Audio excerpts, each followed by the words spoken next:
মান খরজা ফি তলাবিল ইলম ফাহুয়া ফি সাবিলিল্লাহ হাত্তা ইয়ারজা। যে ব্যক্তি জ্ঞান অর্জন করার জন্য, ইলম অর্জন করার জন্য, বিদ্যা অর্জন করার জন্য বাড়ি থেকে বের হয়। বাড়ি থেকে বের হয় কেন? আমি জ্ঞান অর্জন করব, আমি ইলম অর্জন করব, আমি বিদ্যা অর্জন করব, আমি কোরআন জানবো, আমি হাদিস জানবো, এর জন্য বাড়ি থেকে বের হয়েছে। তাহলে যতক্ষণ পর্যন্ত বাড়িতে না যাবে ততক্ষণ তার আমলনামায় জিহাদ করার নেকি হবে। অর্থাৎ আপনি যদি আল্লাহর পথে জিহাদ করতেন, আল্লাহর পথে যুদ্ধ করতেন, তাহলে যে নেকি পেতেন আল্লাহ তাআলা ওই নেকি আপনাকে দান করবেন।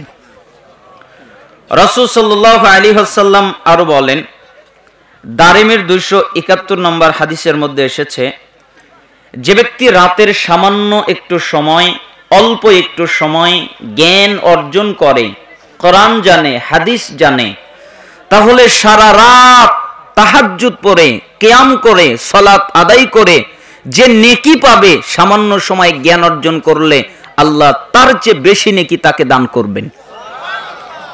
রাসূল সাল্লাল্লাহু আলাইহি ওয়াসাল্লাম আত-তারগিব ওয়াত তারহিবের 86 নম্বর হাদিসের মধ্যে বলেন, যে ব্যক্তি মসজিদে যায়, কেন মসজিদে যায়?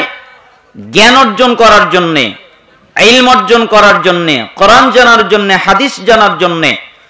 তাহলে ওই লোকটা যদি একটা হজ করত পরিপূর্ণভাবে, আর ওই হজ আল্লাহ যদি কবুল করত, তাহলে যে নেকি সে পেত মসজিদে জ্ঞান অর্জন করতে যাওয়ার কারণে, আল্লাহ পরিপূর্ণ একটা হজের নেকি তাকে দান করেন।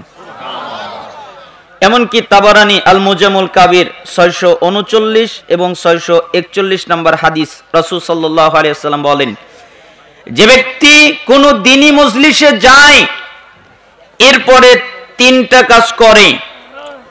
এক, তারা বসে, কেউ দাঁড়িয়ে থাকে না, বসে আলোচনা শোনে। ইলমের মজলিসের একটা আদব হলো